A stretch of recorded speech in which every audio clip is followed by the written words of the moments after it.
오늘 우리가 생각할 문제는 한국 교회의 신학과 신앙에 대한 이해입니다. 한국 교회는 보수 진영을 대상으로 해서 복음주의적 신앙 색채와 신학으로 지금 조성되어 있습니다. 근데 이 복음주의적이다 하는 의미를 사실은 한국교회가 잘 모르고 있습니다. 우리는 우리가 가지고 있는 신앙의 유산들은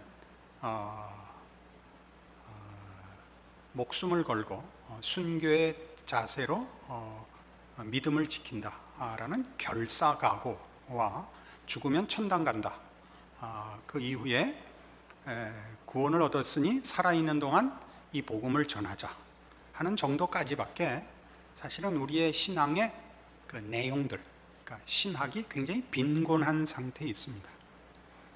그런데 이런 신학이 빈곤하고 그럼에도 불구하고 열정적인 헌신이라는 것은 복음주의의 아주 큰 특징입니다. 그래서 이 복음주의에 대한 이해를 해야 우리 한국교회 교우들이 우리가 전체 신학 속에서 또는 신학이라는 말이 귀에 거슬리시면 신앙 내용 속에서 어느 쪽에 중심을 두고 있는 그런 분위기 속에 있는가 하는 것을 알게 될 것이고, 그리고 꼭 알아야만 합니다. 복음주의는 어떤 신학적 신념들에 기초한 영적 갱신과 부흥 운동입니다. 영적 갱신과 부흥 운동이라는 말이 무슨 의미인지 지나가면서 이제 더 확실해질 것입니다. 복음주의는 말 그대로, 이름 그 말 그대로 복음 자체를 강조하는 표현이며, 따라서 예수 그리스도를 통해 계시된 하나님의 복된 소식, 즉 복음을 보존하고 선포하려는 기독교의 역동적 운동입니다. 우리 한국교회의 풍토가 이런 역동성과 헌신, 열정 속에 있는 것을 우리 다 잘 알고 있습니다. 그런데 이 복음주의는 우리 한국교회만의 특징이 아니고 뿌리를 가진 운동입니다. 현대에 들어, 그러니까 오늘날의 복음주의는 넓은 의미에서는 18세기 대각성 운동으로부터 일어난 신앙 전통을 말합니다. 그러니까 1700년대 미국에서 일어난 큰 부흥운동이 있었습니다. 그걸 대각성 운동이라고 하는데, 그 부흥운동, 그 대각성 운동으로부터 일어난 신앙 전통을 말합니다. 그러니까 신앙 전통이라고 얘기한 것은 신앙적 어떤 특성들을 말합니다. 좁은 의미로는 2차 세계대전 이후에 근본주의와의 차별을 드러내려는 의도에서 사용되고 있는 것입니다. 그러니까 2차 세계대전 이후에 근본주의와 차별화를 위해서 붙인 이름 중에 하나가 신복음주의입니다. 그런데 오늘날에 와서는 이 신복음주의를 그냥 복음주의라고 함께 부릅니다. 그러니까 복음주의 내에는 넓은 의미에서 대각성 운동으로부터 출발한 부흥운동이라는 전통이 하나 있고, 그 다음에 2차 세계대전 이후에 근본주의와의 차별화를 드러내면서 보수주의를 지키려고 했던 운동을 신복음주의라고 하고, 그냥 요새는 줄여서 그냥 복음주의라고 합니다. 해롤드 오켄가라는 사람과 칼 헨리 그리고 빌리 그레함 등이 이 운동의 주도적인 지도자들이었습니다. 그런데 이 신복음주의라는 것은 왜 일어났느냐 하면 경직된 근본주의자들과의 차별 때문에 일어났습니다. 근본주의는 왜 일어났느냐? 자유주의에 대하여 신앙의 근본을 지키려는 운동이 근본주의였습니다. 그런데 이 근본주의의 그런 운동 속에, 또는 그 태도 속에 이제 여러 약점이 있어서 자유주의에 대하여 반대하는 보수주의지만 근본주의적인 경직된 태도와는 차별하는 신복음주의를 만들어냈습니다. 그러니까 그것도 다 복음주의라고 부릅니다. 그러니까 복음주의 속에는 여러 특징과 전통이 숨어 있다는 것을 알게 됩니다. 일단 넓은 의미에서 복음주의의 특징은 이렇게 네 가지로 생각할 수 있습니다. 첫째는 회심주의입니다. 회심주의라는 것은 개인적 회심을 체험적으로 확인하는 그 주의입니다. 그래서 우리 한국교회도 꼭 묻죠. 구원 확신 있어? 이렇게 꼭 묻죠. 그래서 저는 저같이 믿는 집안에서 큰 사람들, 모태 신앙인들은 구원 확신이 사건과 체험으로 특별하게 기억되지 않을 수 있습니다. 그러니까 신앙 고백을 하는데도, 난 예수를 믿는다 그러는데도 그것이 체험으로 나타나지 않으면 도무지 붙여주지를 않습니다. 그래서 죄송하지만 목사님 구원 확신이 있으십니까? 라는 무례한 검문을 또 신문을 여러 번 받았던 기억이 있는데, 이게 복음주의 특징이 하나입니다. 성서주의가 두 번째 특징입니다. 성서를 궁극적 권위로 신뢰하여 모든 신앙의 근거로 삼습니다. 아주 좋은 거죠. 지금 제가 말씀드리는 복음주의에 관한 설명들은 좋다 나쁘다의 비판적 의미로 하는 것이 아닙니다. 복음주의가 뭐냐를 객관적으로 설명하고 있는 것입니다. 이것은 좋은 의미와 또 좋은 결과를 만들어낸 운동이며, 그것이 어떤 특징들 때문에 부작용을 만들어내기도 했다 하는 것을 이제 얘기할 것입니다. 세 번째는 활동주의입니다. 복음 전도에 우선권을 두고 전도와 선교를 강조하여 신앙의 실천을 활동적으로 요구하는 것이 그 특징 중에 하나입니다. 네 번째는 십자가 중심주의입니다. 그리스도의 십자가 고난을 통한 구속 사역에 초점을 두어 입만 열면 구원만 얘기하죠. 좋다 나쁘다의 얘기가 아닙니다. 이거 전혀 비판하는 표현이 아니고 이것이 특징입니다. 이 복음주의 운동은 이 복음주의 특징, 처음에 넓은 의미에서의 복음주의, 좁은 의미에서의 복음주의, 복음주의의 특징. 그런데 복음주의는 주의라는 어떤 신학적 사상의 부분보다 운동적이 훨씬 강한 주의입니다. 사실은 복음주의는 언제나 복음주의 운동이라고 설명되곤 합니다. 복음주의는 신학적인 전통보다 운동의 전통이 훨씬 많은 부분을 차지하고 있습니다.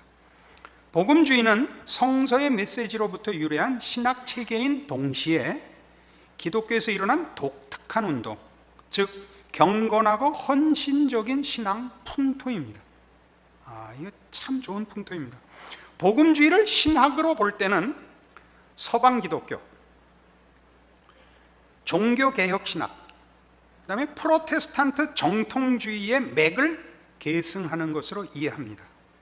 그러나 신앙운동으로 볼 때는 그것은 종교개혁, 청교도 운동, 경건주의 운동, 부흥운동 등 교회사에 나타난 여러 주요 운동의 그 역사적 뿌리를 두고 있습니다. 그러니까 신학적 전통 굉장히 좋습니다. 그러나 신학적 전통보다는 복음주의는, 서두에 말씀드린 대로 복음주의는 주의이기보다 운동이기 때문에 이 활동에 더 많은 전통적 요소를 가지고 있습니다. 그래서 조금 전에 말씀드린 대로 종교개혁 운동, 종교개혁은 신학적이지만은 않습니다. 신학적인 부분이 가장 큰 업적입니다만은 거기는 그 당시 중세 교회가 가졌던 생명력 없는 신앙에 대하여 갱신을 요구했던 운동입니다. 그러니까 종교개혁, 청교도 운동, 경건주의 운동, 부흥운동들이 이 복음주의의 중요한 요소들과 특징으로 자리 잡고 있습니다.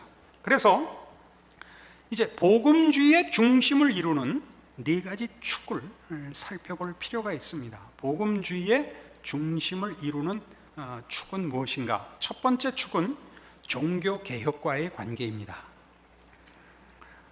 여러분들은 이 내용을 지금 들으시면서 여러분들이 속한 한국 교회의 신학과 신앙의 전통 혹은 분위기에 대한 이해를 보다 큰 틀에서 이해하는 시간으로 가지시는 것이 제일 좋습니다. 지금은 무슨 비판을 하거나 또는 뭐 섣부른 무슨 평가를 하자는 것이 아닙니다. 이것은 굉장히 그 기독교 역사 속에 오래된 그 내용이고 우리에게까지 흘러온 신앙의 한 형태입니다.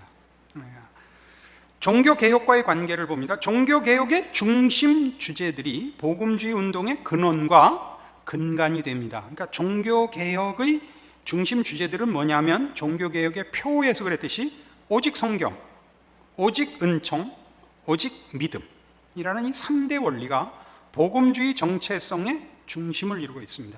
그러니까 신학적으로 복음주의는 굉장히 건강하고 좋습니다. 그러나 종교개혁이 복음주의 운동의 뿌리요 정체성의 주요 요소이기는 하지만 종교개혁이라는 종교개혁의 중심 내용들이 복음주의의 전 지평을 지배하고 있지는 않습니다. 자꾸 반복하지만 왜냐하면 이것은 신학적인 전통보다 운동의 전통에 더 많은 부분을 가지고 있기 때문에 그렇습니다.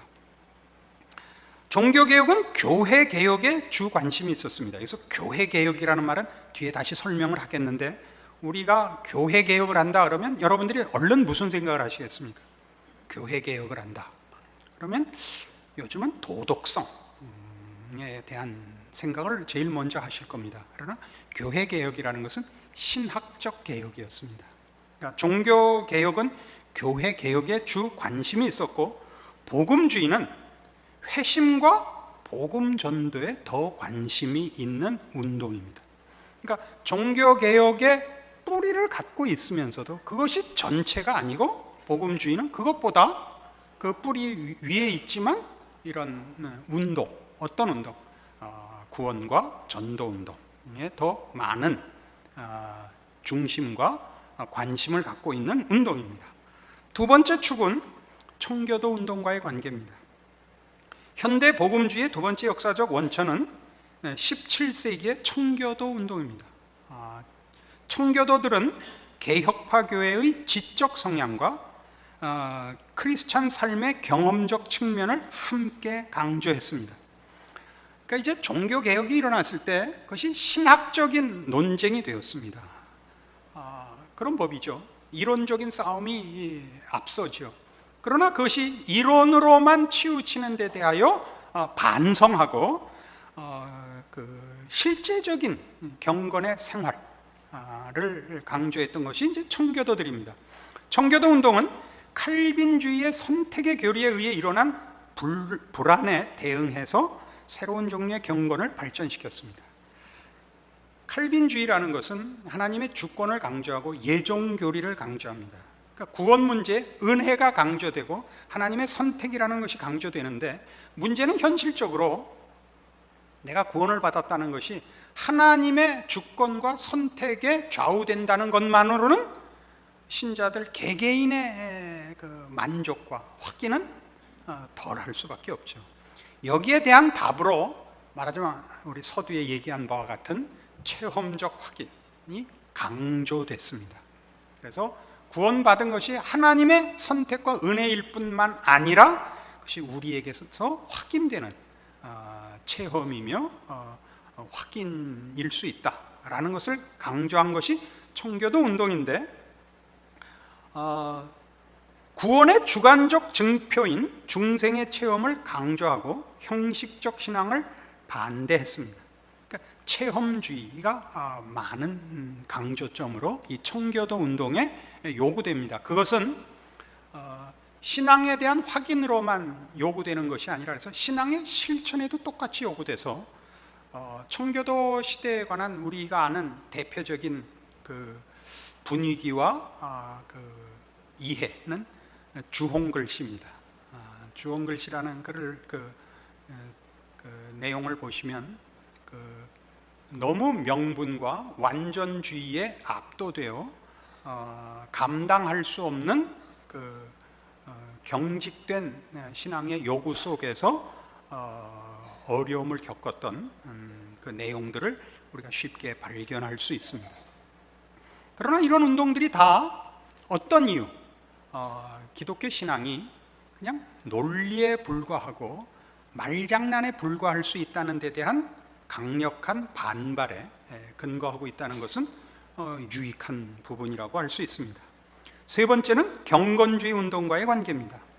17세기에 정통주의 개신교는 종교개혁의 생명력 있는 신앙을 상실하고 형식화되고 교리화됩니다. 그러니까 청교도 운동도 경건주의 운동과 같은 것입니다만 어쨌든 좀 다르게 일어나서 그렇습니다.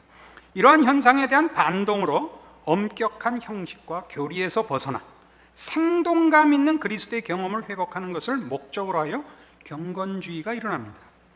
기독교는 교리가 아니고 삶이며 지식보다 오히려 실천에 존재한다 라는 목표를 내세웠습니다. 경건주의는 기독교란 신념의 체계일 뿐 아니라 일종의 삶이라는 진리를 재발견하여 형식화된 정통주의 기독교의 활기를 불어넣는데 공헌하게 됩니다. 청교도 운동도 그렇고 경건주의 운동도 그렇고 오늘날 우리 한국교회 분위기도 그렇습니다. 우리는 청교도 운동의 후예들입니다. 18세기, 19세기 일어난 제1차 대각성운동, 제2차 대각성운동, 미국에서 일어난 부흥운동인데요. 거기에서 회심하고 체험한 사람들이 말하자면 선교사로 자원하여 우리나라의 기독교를 전래케 했습니다. 그들이 가졌던 신앙은 청교도적이고 경건주의적이고 이렇게 실천적이었습니다. 네 번째로는 부흥운동과의 관계입니다. 부흥운동은 독일의 경건주의, 영국과 미국의 청교도 운동 및 각성운동에 의해 18세기에서부터 19세기 유럽과 미국에서 일어난 광범위한 신앙 운동입니다. 그러니까 이 전체를 부흥운동이라고 얘기할 수 있습니다. 청교도 운동도 그렇고 경건주의 운동도 그렇고 대각성 운동도 다 부흥운동이라고 얘기할 수 있습니다. 그것은 종교개혁적 신앙을 강화하는 영적 각성 물결이었습니다. 종교개혁의 내용을 강화하는 영적 각성 물결이었습니다. 이러한 부흥 및 각성 운동의 특징은 회심과 회심에 대한 체험, 경건하고 성결한 삶, 교회 갱신, 교회 갱신이 다시 나오는데 이 의미는 도덕성 정도가 아닙니다. 인권 향상 등 사회개혁, 그리고 봉사와 선교를 강조하는 이런 특징들을 가지고 있습니다. 그러니까 이것 자체로는 아무 문제가 없습니다. 영적 각성운동이 일어나자 힘을 다하여 신앙을 실천하고 자기가 몸담고 사는 시대와 사회 앞에 하나님의 손길로 인생을 바치는 그런 자연스러운 운동이, 실천 운동이 일어난 것입니다. 이 네 가지 축이 말하자면 복음주의의 중심을 이루는 축입니다. 복음주의는 신학적 차원에서는 종교개혁과 그 뿌리를 같이 하고 전체 분위기에 있어서는 이런 신앙 문제에 대한 주관적 체험과 그 체험에 근거한 열심 있는 실천이 복음주의의 중요한 내용을 구성하고 있는 셈입니다. 그런데 이것이 미국에서 아까 청교도 운동이나 경건주의 운동은 영국과 독일에서 출발했습니다만 대각성 운동은 이제 미국에서 일어났습니다. 그래서 미국 복음주의는 조금 궤를 달리합니다. 19세기 초 미국 복음주의의 특징은 부흥운동을 발전시키는 것과 교회와 국가의 분리를 통해 종교의 자유를 누리게 된 것입니다. 그러니까 미국에서 복음주의 운동은 대각성 운동을 전통으로 하여, 그 뿌리로 하여 일어났는데 정교 분리를 만들어냈습니다. 근데 이 정교 분리를 만들어냈다는 것은 이렇게만 말해갖고는 도무지 그 내용을 알 수 없을 겁니다. 미국은 우리가 잘 아는 대로 기독교적 신앙 속에 건국한 나라입니다. 영국 국교의 핍박을 피하여 미국으로 이주해간 그 청교도 신앙인들로 기초되어 미국이라는 나라가 세워졌다, 이렇게 얘기해도 거의 틀린 말이 아닐 것입니다. 그래서 미국의 건국 초기에는 사회 사업에 관한 것들은 다 교회가 맡아서 했고 국가에서 재정을 댔습니다. 그러니까 양로원, 고아원, 병원, 학교, 이런 것들이 주로 교회들에서 그 책임을 지고 국가에서 재정을 지원하는 형태로 미국 사회가 처음에 이렇게 잘 지내왔는데, 기독교 단체 내에서 이단들도 말하자면 같은 일을 정부에 재정 지원 요청을 하는 데서 싸움이 일어났습니다. 그러니까 우리가 이단이라고 정죄하는 단체가 동일한 일을 종교라는 이름으로 할 테니 기독교에게 준 혜택을 우리도 주시오 하는 문제에 대해서, 우리만 해도 얼마나 심합니까? 우리 통일교에서 하는 건 사 먹지 말자, 가지도 말자, 성남 축구단 성남 1호하죠. 거기도 통일교 배우니까 응원하지 말고 중계도 보지 말자. 이런 건 좀 이제 깊이 우리가 지금 따질 시간이 없지만, 하여튼 저로서는 그냥 스포츠는 스포츠로 저는 보는 사람입니다. 그러니까 국가에서 볼 때 종교의 자유라는 약속을 해놓고 어디는 주고 어디는 주지 않는다를 국가에서 차별을 할 수는 없게 된 겁니다. 그래서 국가에서 손을 놓게 됩니다. 그래서 드디어 정치와 종교가 분리가 됩니다. 그래서 무슨 문제가 생겼냐면, 현실적으로 이 부분이 이게 갑자기 새길로 샌 것 같지만 굉장히 중요한 부분입니다. 교회가 재정 조달에 문제가 생기게 된 겁니다. 국가에서 재정을 대던 거를 교회가 갖다 대기에는 턱부족이죠. 병원을 운영한다든가 학교를 운영한다고 생각해 보십시오. 어지간한 재정 갖고 어떻게 그런 큰 기관을 유지하겠습니까? 그래서 뭐가 필요해지게 됐냐 하면, 헌금 많이 긁어 모으는 사람이 필요해진 겁니다. 그래서 이때로부터 갑자기 목사들은 대중성이 있는 목사로 변모하게 됩니다. 그리고 또 그런 사람이 나타납니다. 여러분들 잘 아는 무슨 요나단 에드워드라든가 찰스 피니라든가 하는 여러 사람이 나오는데, 이 사람들은 잘했다 못했다의 지금 그 대상은 아닙니다. 이 사람들이 대각성 운동에 하나님께서 쓴 사람들입니다. 그러나 현실적인 가장 큰 이유 중에 하나는, 그때 교회가 이런 많은 사람을 불러 모아 재정 조달을 해야 할 사람이 필요했었다는 사실입니다. 이것이 맞아떨어지는 바람에 훌륭한 목사는 이제 이런 사람이 된 겁니다. 더욱 많은 사람에게 어필하는 사람이 된 겁니다. 이때부터 주도권이 관중에게 넘어가게 되는 셈입니다. 그러니까 성경이 가르치는 얘기보다 한 사람이라도 더 끌어모으기 위한 타협이 교회 내에 자신도 모르게 일어나게 됩니다. 오늘날에도 우리가 보통 유명한 교회, 훌륭한 목사라는 말을 우리는 그런 양적인 기준을 가지고 우리가 쓰고 있습니다. 그러니까 이런 문제들은 다 이런 후유증입니다. 이렇게 해서도 하나님은 손해보시지 않는 것 같습니다. 제 생각에는. 그러나 우리는 하여튼 조심을 해야 됩니다. 너무 이쪽으로 갈 문제는 아닙니다만은. 그래서 부흥운동과 국교 분리의 결합은 미국 교회에 활력을 가져다 준 반면에, 활력을 가져다 줬습니다. 생각해 보십시오. 교인이 많이 모이고 이렇게 북적북적하고 그러면 활력이 생기죠. 실용성에 대한 관심이 원리에 대한 관심을 압도하는 결과를 초래했다. 제가 거기 책에 쓴 표현을 그대로 인용한 건데 글 쓰는 사람들은 말을 요따구로 하더라고요. 실용성에 대한 관심이 커서 원리가 잊혀졌다, 이렇게 말하면 되는데, 실용성에 대한 관심이 원리에 대한 관심을 압도하는 결과를 초래했다.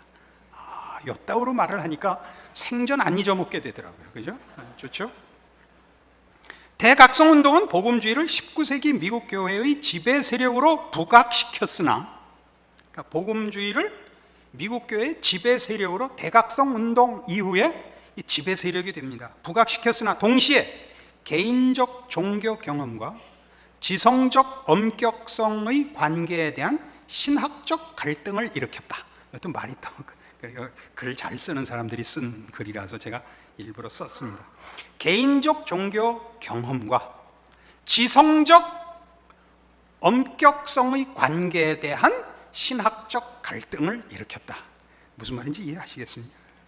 그러니까 이제 뒤에 가면서 이제 점점 더 붉어져 나오겠습니다만, 이런 부흥 운동들이 일어날 때는 각 개인이 영적 신앙적 체험을 하게 마련입니다. 영적 신앙적 체험이라는 건 굉장히 주관적인 것이고 다 다릅니다. 그것이 전체 신학 속에서 자리매김을 하여 전체 속에서 내가 경험한 것과 전체를 연결해야 되는데, 이 부흥 운동의 약점은 각자가 자기 신학을 가지게 된다는 사실입니다. 자기 체험을 근거로 한 자기 신학을 만들어내는 바람에 다양한 것이 되는 것이 아니라 서로 다른 것이 되는 분파주의를 낳게 됩니다. 그래서 우리가 이 문제에 오면서 지금 잠깐 하나 확인하고 넘어가야 되는 것은, 이 복음주의 운동 속에 이 운동의 운동의 전통들을 간략하게 봤습니다. 그러나 우리가 신학적으로 보자면 복음주의 운동 속에는 잊어서는 안 되는 한 분야가 있는데, 그게 뭐냐면 신학적인 전통입니다. 그 신학적 전통은 종교개혁에 뿌리를 두고 있습니다. 그런데 종교개혁이 일어날 때 말하자면 로만 캐톨릭에 대한 신학적 논쟁을 하고, 기독교의 올바른 신앙과 신학을 지키기 위하여 종교개혁 운동이 일어나서 우리가 지금 가지고 있는 신학적인 내용들을 우리가 물려받게 되었는데, 그 이후에 아시다시피 이 계몽주의 이래로 일어난 인본주의로 인해서 자유주의라는 기독교 신앙을 그 뿌리로부터 흔드는 공격이 들어옵니다. 거기서는 성경의 절대적인 권위도 인정하지 않고 모든 초월을 부정하는 창조나 동정녀 탄생이나 부활이나 다 의미로만 이해하고 역사적 사실로는 거부하는 자유주의가 일어납니다. 그래서 근본주의는 19세기 미국의 두 신학 조류인 프린스턴 신학과 세대주의 신학이, 그러니까 보수주의 속에 세대주의가 같이 있습니다. 프린스턴 신학은 우리 장로교 신학입니다. 세대주의 신학이 자유주의 신학에 대항하기 위하여 공동전선을 펴고 일으킨 신학운동입니다. 이게 근본주의입니다. 근본주의의 주 관심사는 바른 교리입니다. 바른 교리. 근본주의는 자유주의의 흐름을 차단하고 기독교 신앙의 본질적 요소를 보존하는 데 크게 공헌했습니다. 그러나 사회적 비전을 가진 기독교적 세계관을 제시하지 못하고 지나치게 내세지향적이고 반지성적으로 흐르는 바람에 교육받은 대중들의 흥미를 끌지 못하게 되었습니다. 이제 뒤에 나옵니다만은 우리 복음주의의 그 흐름 속에는 근본주의적 요소가 있습니다. 사실은 그래서 굉장히 반지성적입니다. 굉장히 초월적이고 체험을 강조하는 그 경건주의 운동이 중요한 전통으로 녹아 있어서 그렇습니다. 그러니까 한국 교회도 이렇게 집회를 하면 플랜카드에 뭐라고 쓰죠? 심령, 치유, 기적, 또 뭐 있습니까? 충만, 대축복 은사 집회, 이 모두가 굉장히 신비적이고 초월적이고 체험적인 것들이지 신학적인 용어는 잘 안 등장하죠. 사실은 한국교회가 해방 이후에 초기에 부흥회를 쭉 하다가 70년대쯤 와서는 한국교회가 스스로 뭘 요구했었느냐 하면 이젠 부흥회식은 싫다, 성경 본문을 가르쳐다오 해갖고 사경회라는 말을 많이 썼고, 부흥회식으로 하지 말고 라는 말을 꼭 접두사로 갖다 붙이고 성경 공부를 시켜주시오 라고 해서 그때 외롭던 시절에 적지 않은 아르바이트를 저도 한 기억이 있습니다. 그런데 다 이 부흥운동에 함몰이 되어서 지금 어느 교회나 어느 개인이나 열심히 있는 신자들은 한국교회 내에서 이렇게 조금 전에 얘기한 것 같이 초월적이고 신비적이고 체험적인 설명으로 자기의 신앙을 설명하지, 그것을 보다 신학적이고 또 이성적이고 넓은 문화적이고 이렇게는 설명하는 사람을 찾기가 힘들게 됐습니다. 이런 이유 때문에 복음주의, 지금 얘기하는 복음주의는 신복음주의입니다. 1940년대에 근본주의에 대한 새로운 대안으로 출현한 것이 신복음주의입니다. 근데 이 신복음주의는 그러니까 옛날 복음주의의 전통을 이으려고 한 것이죠. 미국의 근본주의 안에서 기독교 신앙에 대한 지성적 표현을 추구하는 젊은 지도자들이 출현합니다. 아까 얘기한 해럴드 오칸가, 카렐리, 빌리 그레함이 그 주도적 인물이었습니다. 그들은 개신교 정통교리를 유지하면서도 학문적 연구에 가치를 부여하고 사회 문제에 적극적 관심을 가졌던 온건한 근본주의자들이었습니다. 그래서 근본주의라는 것은 신학적 차원에서 개혁주의, 종교 개혁의 뿌리를 잇는다는 의미에서 근본주의입니다. 바른 교리를 지킨다는 차원에서. 그러나 그 근본주의가 대화를 거부하고 폐쇄성을 가진 것에 비해서 여기서는 열어서 기독교 신앙이라는 것이 지키는 싸움 정도가 아니라 나가 싸우는 싸움이다. 그리고 말하자면 좀 폭넓게 얘기하자면 자연을 담아내야 된다라는 것을 인정한 것입니다. 신복음주의는 종교개혁 주류의 입장을 회복하면서 특히 세상을 긍정하고 문화를 포용하는 복음주의적 비전을 지니고 있었다. 이해하시겠습니까? 차이를. 즉 영혼을 구원할 뿐 아니라 문화를 변화시키고 복음에 대한 비전을 회복하려고 했습니다. 현대 복음주의는 자유주의와 근본주의의 중간길을 택하는 제3세력을 말하는 셈입니다. 우리는 지금 복음주의가 한국교회는 여기에 있지 않습니다. 한국 복음주의는 옛 전통의 복음주의입니다. 그러니까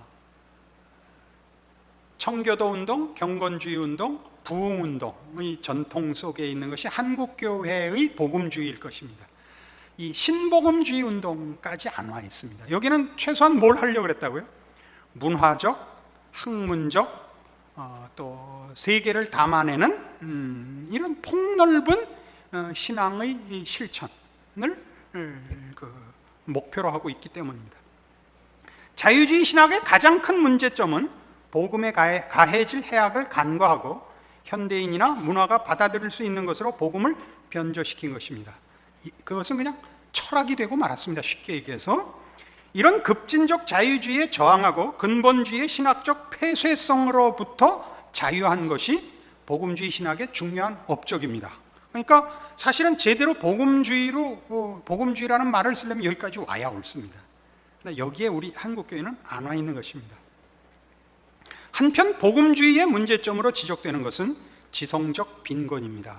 여기서 복음주의의 문제점이라는 것은 지금 이 신복음주의가 추구했던 것이 아니라 원래의 복음주의 말입니다. 그러니까 한국교회는 이 얘기를 들어야 됩니다. 복음주의의 문제점으로 지적되는 것은 지성적 빈곤입니다. 복음주의는 폭넓고 심오한 지성적 노력에 관심을 기울이지 않았습니다. 근본주의적, 신학적으로 얘기하면 근본주의적이고 폐쇄적이고 경직되어 있고 운동으로 얘기하면 열정만 있는 겁니다. 그러니까 용서하십시오 이렇게 표현하는 것을 무식하고 열심히 있는 겁니다. 이건 대단히 위험한 겁니다. 한국교회가 위험하다 그렇게 말할 수 있느냐? 말할 수 있습니다. 그러면 한국교회는 망할 것이냐? 그렇지 않습니다. 하나님이 가만히 있지 않을 것입니다. 그러나 이거는 알고는 있어야 됩니다. 알고는 있어야 됩니다. 그래서 요 부분을 잘 들어보세요. 비판적 분석과 진지한 성찰보다 문제들을 단순화합니다. 회개해라, 믿음을 가져라, 뭐든지 요따구로밖에 대답을 못하는 겁니다. 무슨 문제가 있다, 기도회 안 해서 그래, 뭐라 무릎 꿇어봐, 이렇게밖에는 못하는 거예요. 근데 그렇게 간단하지 않다니까요. 일단 하나님이 이 세상을 만드셨고 우리를 만들었거든요. 우리 인간이라는 게 얼마나 생각이 오묘한데요. 운전을 해보세요. 운전을 해보세요. 알 수가 없다니까 사람들. 왜 좌측 깜빡이를 켜고 우회전을 하는지 우리는 알 수가 없습니다. 인간을 이해하는 것은 하나님 외에는 없습니다. 우리는 다 이해할 수가 없습니다. 그 심오한 뜻을 누가 다 이해하겠습니까? 그러나 우리는 이런 문제에 대하여 생각하지 않았습니다. 그걸 이해하려고도 안 하고 그런 거를 극복하고 뛰어넘는 신앙을 개발하지 못하고 단순화합니다. 단순화한 이유는 무식해서 그렇습니다. 저 오지에 가면, 미개한 오지에 가면 하나, 둘, 셋, 다음은 뭐죠? 많다 하잖아요. 그 다음부터는 많다잖아요. 그렇죠? 한국교회가 그렇습니다. 이거는 혹시라도 제가 더 높은 데서 내려다보고 비판하는 것이 아닙니다. 저를 포함하여 우리가 여기까지밖에 아직 못 와 있다는 그 분석입니다. 한국교회는 여기까지밖에 아직 못 왔습니다. 서울에서 기차 타고 대전을 가는데 아직 안양까지밖에 못 온 겁니다. 더 가야 된다는 얘기지 난 대전에 다 왔다 뭐 하고 있냐 이런 얘기를 하려고 이 얘기를 하는 것 아닙니다. 그리고 제가 크면서 저는 그래도 제 시대에 가장 앞선 기독교 지도자 아닙니까? 뭐 아니면 말고. 그러나 이제 보니까 제가 안양까지밖에 못 왔더라를 이제 제가 알게 된 겁니다. 그래서 제가 한국교회의 미래를 짊어질이라는 이름을 붙인 것은 내가 거기를 다 내다보고 있고 난 다 가 있다는 의미에서 감히 가르치려고 하는 게 아닙니다. 우린 여기까지밖에 못 왔다. 우리 후배들을 우리가 안양까지밖에 못 데려옵니다. 앞으로 가야 할 길이 이렇게 더 있다. 그러니까 여기까지 왕복하는 것이 대전 가는 거 아니다. 이 얘기를 하려고 이 강의를 하는 것입니다. 그리고 문제들을 단순화하고 영감과 은사에 의존하는 경향이 있습니다. 영감과 은사에. 그러니까 해결하는 방법도 문제를 단순화해서 해결책도 단순하죠. 기도해, 하나님이 들어주실 거야. 이 약속은 옳은 것입니다. 그러나 하나님은 우리로 하여금 생각하게 하시고 연습하게 하시고 고민하게 하십니다. 이런 부분들에 대한 이해는 한국교회는 지금 턱없이 부족합니다.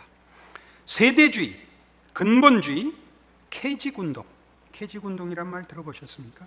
영국의 캐직이라는 마을에서 일어난 성결운동입니다. 다 경건주의 운동입니다. 오순절주의 등은 복음주의의 생존 전략들입니다. 이 말 참 무서운 말입니다. 생존 전략입니다. 어떻게 해서든지 자기의 위치와 영향과 가치를 지켜내려는 몸부림이 이런 운동들을 일으켰다고 봅니다. 보다 넓게 전체의 기독교 신학과 신앙을 담아내는 부요함과 다양함에 대한 이해가 부족해서 결국 이런 운동들로 그래서 치열하고 더욱 원색적으로 됩니다. 그래서 나중에 분파주의로 갑니다. 그들은 기독교 신앙의 본질적 요소들을 보존하는 데는 성공했으나 반지성적 경향을 지닌 것이 문제가 되었습니다. 따라서 복음주의는 대중적 차원에서는 큰 성과를 얻었으나 지성계나 문화계, 지식층에서는 큰 힘을 발휘하지 못하게 된 현실을 맞게 되었습니다.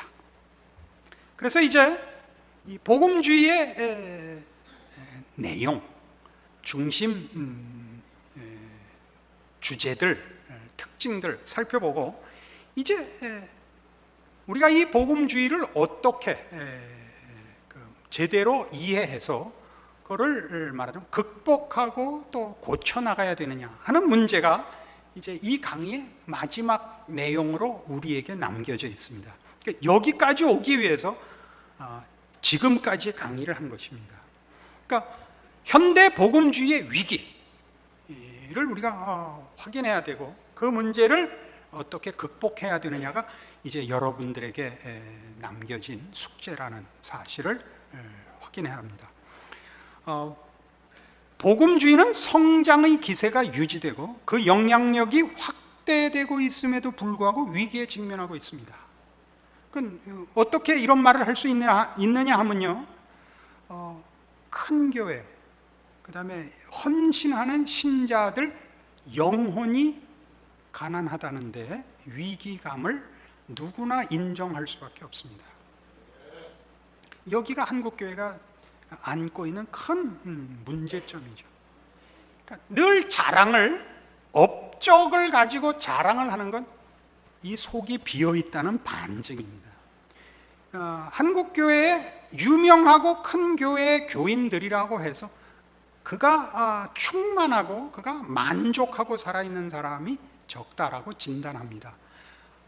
감격하고 있는 사람들이 있습니다. 그런 사람들은 다 이 복음주의 운동의 핵심되는 구원과 회심의 감격 기관들에 속해 있는 자들만 그렇습니다. 거기서 조금만 더 이제 신앙의 경륜이 시간이 지나면 금방 그 영혼의 빈곤함을 다 느끼고 있습니다. 왜냐하면 우리는 일만 해갖고는 안 되는 존재입니다. 아무리 명분이 옳다 하더라도 그것 말고 우리의 영혼과 인격을 채우는 기독교 신앙의 총체적인 우리의 실존과 인생과 세계와 역사를 담아내는 하나님의 일하심에 대한 이해가 우리에게 너무나 필요하기 때문에 그렇습니다. 그래서 첫 번째로 복음주의의 위기의 실체는 첫 번째로 정체성의 위기입니다. 이 부흥운동이 일어나면 정체성이 오히려 흐려집니다. 부흥운동은 개인적인 신앙의 체험으로 인한 감격에 근거하여 일어납니다. 그렇지 않습니까? 부흥운동은 그렇습니다. 모두가 회개를 하고 하나님의 은혜를 경험합니다. 그러나 그때는 이 주관적 체험이 너무 강해서 전체를 설명하는 신학이 보이질 않습니다. 그래서 모두가 종합과 조화와 질서를 놓칩니다. 한국교회 기독교 신앙의 가장 큰 문제가 뭐냐 그러면 균형이 없습니다. 균형이 없습니다. 균형이 없는 이유는 뭐냐 그러면 종합으로서의 신학이 소개되고 있지 않기 때문에 모두는 자기가 선 지점이 원점이고 기준점이 됩니다. 이게 부흥운동이 수적 성장 때문에 가지는 자연스러운 부작용입니다. 그래서 복음주의 정체성의 위기는 복음주의 운동이 체험과 정서를 강조하고 교리에 관심을 기울이지 않음에 따라 그 핵심이 흐려진 것을 말합니다. 우리의 핵심이 없습니다. 한국교회의 성공한 이런 표현을 쓰는 걸 용서하십시오. 그러니까 우리의 이해하기 좋게 하기 위해서 하는 겁니다. 성공한 목사님들께서 신학교에 와서 설교를 할 때 신학교에서 공공연하게 이 말을 합니다. 신학이 무슨 소용이 있습니까? 기도해야죠. 이런 무례한 말을 합니다. 신학교에 와서 신학생들에게 신학이 필요 없고 기도를 해야 된다고 얘기합니다. 이 말이 무슨 말인지 금방 아시겠죠? 그렇습니다. 신학교 내에서 어느 신학교에나 통용되는 유명한 유행어가 있습니다. 신학교에 오면 신앙을 다 잃는다. 신학이란 감정적이지 않습니다. 그거는 학문이고 지적인 싸움입니다. 그러니까 그것은 내가 관심을 가지지 않은 부분을 대단히 많이 요구합니다. 그래서 마지못해서 하고 감동이 없고 기쁨이 없죠. 그래서 신앙이 다 없어졌다라는 잘못된 진단을 낳을 수 있습니다. 그러나 그렇지 않습니다. 복음주의는 종교개혁에서 그 역사적 뿌리와 근거를 가지는데, 종교개혁의 형식적 원리는 오직 성경이었고 내용적 원리는 오직 신앙이었습니다. 그런데 현대 복음주의는 오직 성경에서 이탈했고 오직 신앙에서도 멀어졌습니다. 오직 성경에서 이탈하고 오직 신앙에서도 멀어져서 주관주의로 떨어졌습니다. 그러니까 종교개혁에 말하는 원리가 있죠. 기독교 신앙의 대원리들, 말하자면 교리적 원리는 성경이 유일한 근거다 하는 것이고, 각 개인에 대한 원리라고 하자면 주관적이라도 좋습니다. 오직 신앙입니다. 믿음으로만 된다. 실력으로 되고 노력으로 되는 게 아니다. 이런 것들이 말하자면 종교개혁의 원리들이었습니다. 이게 다 없어지고 뭐만 남았냐면 주관주의만 남았습니다. 내 경험, 내 확인만 남았습니다. 내 감동, 내 정서만 남았습니다. 복음주의는 종교개혁, 청교도운동, 경건주의, 대각성 운동의 뿌리를 두었습니다. 그것은 복음주의가 신약 성서 복음으로부터 유래된 신학적 신념인 동시에 기독교 정통신앙을 계승하여 일어난 영적 갱신 운동으로 복음에 기초하여 교회를 개혁하려는 운동입니다. 무슨 말이죠? 종교개혁이라는 신학적 뿌리를 가진 것과 동시에 기독교 전통 속에 있는 청교도 운동, 경건주의 운동, 부흥운동 등은 다 신앙의 생명력을, 신앙의 진리들을 제대로 실천하자는 영적 갱신운동이었습니다. 그러니까 교회가 갱신되어야 한다는 것이 종교개혁에서도 나오고 모든 경건주의 운동에서도 교회 갱신을 얘기하는데, 이때 교회 갱신은 서두에서 얘기한 것 같이 도덕성에 근거한 갱신운동이 아니라 신학을 말하는 겁니다. 교회란 뭐냐 그럴 때, 교회란 기독교 신앙의 정체성을 가르치고 보존하고 실천하고 누리는 곳이다 라는 의미에서 교회 갱신인 것입니다. 근데 이게 뭐 때문에 표류를 하게 됐다고요? 신학을 놓치고 있고, 모든 경건주의 운동이, 하다못해 부흥운동도 영적 갱신에 의하여 일어난 운동이었다는 것을 놓치고, 아까 부흥운동에서 살펴본 바와 같이 대중성과 실용성으로 인하여 주객이 전도되면서 복음주의 운동에 큰 위기를 초래하게 된 것입니다. 뭐죠? 군중이 요구하는 말을 하기 시작을 하는 겁니다. 무엇 때문에? 더 많은 성공과 더 많은 수적 부흥을 위해서 듣는 자의 귓맛에 맞는 얘기를 하는 대로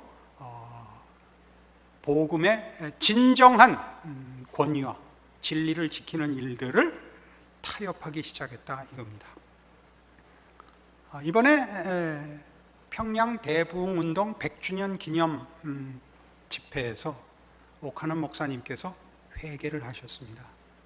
참 대단한, 참 놀라운 그 회개였고 놀라운 발언이셨습니다.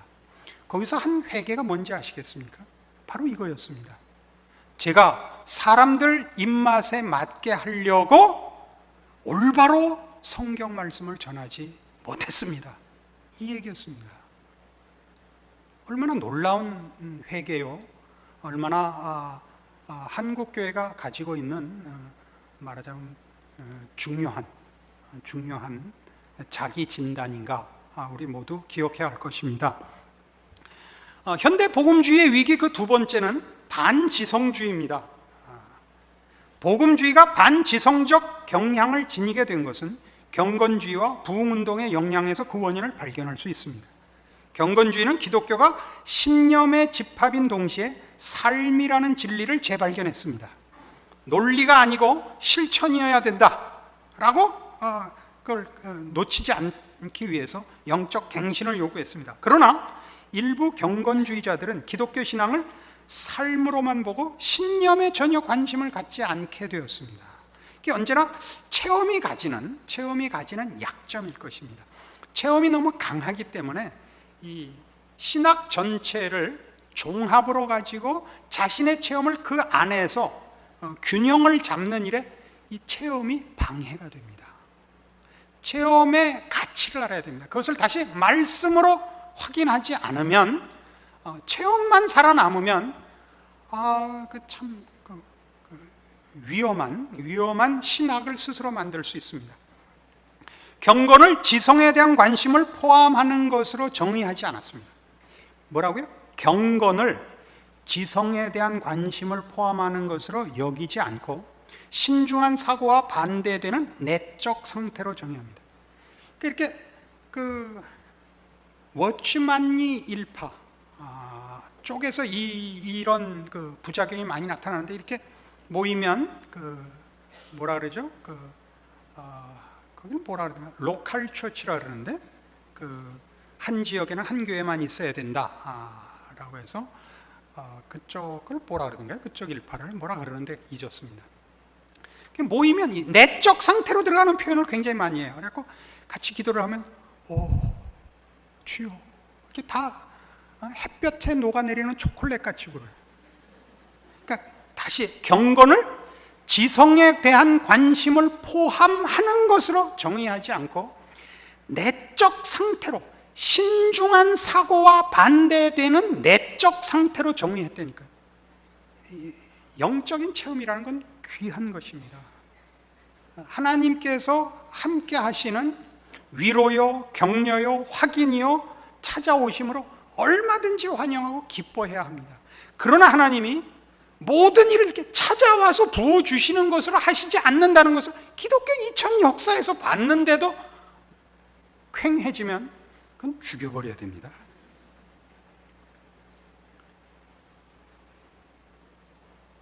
지금 경건주의에서 이런 식의 부작용이 생겨난, 그러니까 경건을 내적 상태로 생각한 부작용식으로 부흥운동에서도 이런 부작용이 일어납니다.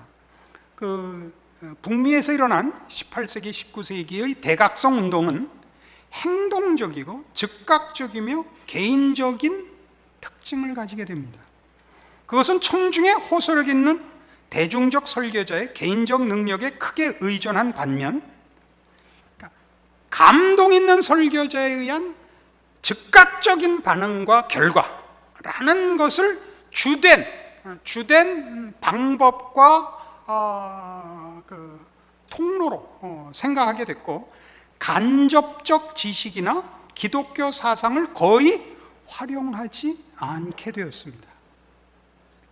이 말을 잘 생각하셔야 됩니다. 여러분들이 한국교회에서 크신 분들이기 때문에 이런 표현들이 굉장히 낯설고 어렵습니다.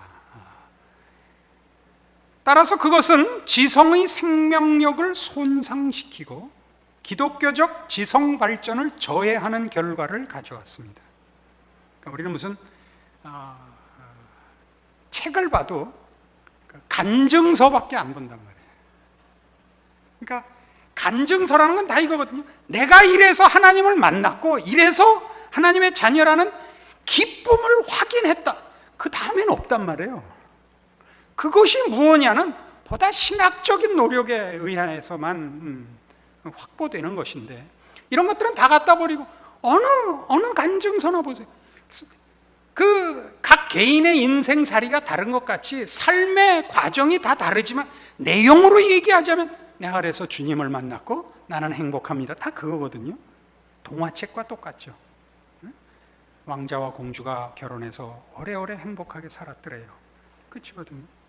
그런 것으로는 기독교의 진정한 내용을 다 담아내기에 턱없이 부족한 것이 사실입니다. 우리가 그런 현실 속에 있다는 걸 최소한 알고 있어야 됩니다. 복음주의적 지성은 항상 복잡하거나 심각한 것보다는 간단하고 단순한 것, 비판적 분석과 진지한 성찰보다는 영감과 열심을 취하는 경향이 있습니다. 신학적 노력을 경시하거나 배척하는 것은 기독교 메시지를 명확히 표명하고 옹호할 수 있는 지적 도구를 포기하는 것입니다. 사람은 지성적인 동물입니다. 감정적이지만 않습니다. 감정이 있습니다. 그러나 지성이 있습니다. 그가 감정으로 열광을 하고 정말 자기 몸을 불사르게 내어줄지라도 말 하나 제대로 할 수 없으면 아무짝에도 쓸모가 없습니다. 그러니까 뭐라 그래요? 방언은 통역할 수 없거든 하지 마라 그러잖아요. 그러니까 우리가 기독교적 신앙을 가지고 몸에 기름 뿌리고 불 붙이고 뛰어다니니까 모두가 미친놈이라 그러지, 저 사람 예수 믿어서 그래 라고 누가 그래? 그래 안 그래? 오늘도 끝나면 나가면서 불 지를 거죠? 안 됩니다. 생각하셔야 됩니다. 우리는 첫 시간부터 이 싸움을 해왔습니다. 하나님은 초월의 영역의 하나님일 뿐만 아니라 자연을 만드신 하나님이고, 자연의 법칙이 하나님의 통치의 법칙입니다. 생각하는 것은 신앙입니다. 생각하지 않는 것은 무식한 것이며 신앙에 역행하는 것입니다. 그러나 생각이 구원을 낳지는 않습니다. 우리는 하나님의 말씀을 듣고 생각해야 됩니다. 연습해야 됩니다. 이런 부분들이 복음주의 운동의 특징상 늘 외면된다는 것 알고 있어야 됩니다. 체험을 강조하여 교리와 신학에 무관심한 것이 복음주의의 심각한 위험이 될 수 있습니다. 왜냐하면 복음주의의 핵심과 정체성이 명시되지 못하고 모호하게 되기 때문입니다. 그러니까 오늘날 우리가 이 복음주의의 이 부작용들을 우리 한국교회에서 보는 것 중에 대표적인 게 뭐냐면 교파 간의 차이가 없어졌습니다. 그렇죠? 예전에는요, 감리교, 장로교, 성결교 서로 안 불렀습니다. 그건 뭐 넘을 수 없는 문턱이었습니다. 그러면 이제 우리가 신앙적으로 더 높아져서 한국교회가 그 울타리가 사라진 것이 아니라 정체성이 없어져서 울타리가 없어진 겁니다. 감리교를 가든 장로교를 가든 어디를 가든 다 순복음교회입니다. 요새는 순복음교회가 잘한다 못한다의 문제가 아닙니다. 어디를 가도 참으로 놀랍죠. 그래놓고 우리가 이제는 하나가 될 수 있다라고 얘기하는 것은 무식한 놈들끼리 모여서 쟤네들 왜 싸우나 몰라 이러는 거랑 똑같은 겁니다. 그건 말이 안 되는 겁니다. 예를 들면 특징과 본질의 혼동 같은 것입니다. 특징, 복음주의의 특징과 복음주의의 본질은 다른 것입니다. 복음주의는 조금 전에 본 대로, 우리 앞에서 살펴본 대로 종교개혁의 신학적 뿌리를 두고 모든 경건주의 운동과 각성운동의 영적 갱신에 뿌리를 둔 이런 전통 있는 역사의 모든 과정 속에서 그 정체성을 유지해 온 그 내용을 본질로 가지고 있습니다. 그러나 그 각각에서 특징은 다릅니다. 복음주의자들은 행동주의와 회심과 같은 특징을 기독교의 본질적 요소로 간주하는 경향이 있습니다. 그러니까 만나면 다짜고짜 뭐라고 묻는다고요? 구원 확신 있으십니까? 이걸 물으면 안 됩니다. 예수를 믿으십니까? 이렇게 물어야 됩니다. 믿습니다. 그럼 됐죠. 더 이상 묻는 것은 그건 몰권입니다. 그러나 우리는 이런 특징을 본질로 간주해서 선교 안 하는 교회는 교회가 아니다. 그렇게 됐죠. 전도와 선교는 복음주의의 큰 특징 중에 하나입니다. 그러나 교회의 가장 중요한 특징은 아까도 얘기한 것 같이 종교개혁이 교회 갱신을 외치고 모든 경건주의 운동이 교회 갱신을 외칠 때는 교회가 기독교 신앙의 본질을 지키고 가르치고 보존하고 누리는 것으로서 교회라고 얘기하고 있는 것이지 어떤 일에 매여 있는 것이 아닙니다. 교회의 가장 큰 본질은 무엇입니까? 예수 그리스도께서 그의 몸으로 삼아 그리스도와 묶으신 연합된 하나님의 자녀라는 본질입니다. 그것은 구원과 영원한 승리를 동시에 가지고 있는, 그래서 진리와 생명과 믿음과 소망을 가지고 있는, 그것을 가르치고 가지고 있는 것을 그의 존재와 삶과 공동체에서 나누는 것, 이것이 교회입니다. 이 교회를 지켜내자는 것입니다. 그러나 우리의 교회 갱신은 활동적이거나 도덕적입니다. 그것보다 더 가야 됩니다. 더 가야 됩니다. 이런 특징들보다 사실은 하나님께 대한 깊은 감사와 헌신된 삶이 기독교의 본질입니다. 제가 조금 전에 말씀드린 것과 같습니다. 세 번째로 이 현대 복음주의의 위기의 세 번째 위기의 내용은 이겁니다. 분파주의입니다. 복음주의는 그리스도의 복음에 기초한 신앙 갱신 운동이요, 교회 개혁 운동입니다. 그것은 교회 내의 이데올로기적 다극화, 파당적 분열, 계층 구별을 깨뜨리는 정화와 갱신을 이상으로 하는 영적 운동입니다. 그러나 실제로 복음주의는 연합하기보다 다극화하며 인종적이며 계층적 경향을 극복하기보다 강화하는 이데올로기적 운동이 되었습니다.